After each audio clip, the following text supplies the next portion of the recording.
Guys, അപ്പം നമുക്ക് മച്ചാന് massage ചെയ്ത് കൊടുക്കാം. മച്ചാന് റിയാക്ഷൻ നോക്കാം.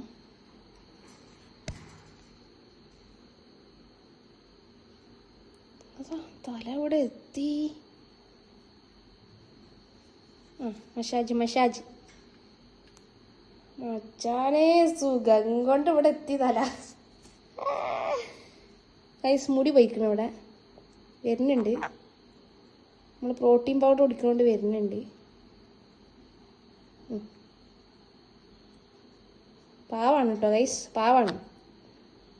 പാവാണെന്ന് പറയാൻ പറഞ്ഞു അല്ലേ? പുറത്തേക്ക് വരിക. അവർക്കൊരു ഉമ്മ കൊടുത്താ, ഗുഡ്. തരാ ഷെയ്ക്കാനും ഉണ്ടോ? ഷെയ്ക്കാണ്ട് തരുമോ? ഇറങ്ങല്ലേ ഒരു ഷെയ്ക്കാനും ഉണ്ടോ? ഷെയ്ക്കാണ്ട് ഇറങ്ങല് വെച്ചു. അവിടെ ഓപ്പൺ ആണേ.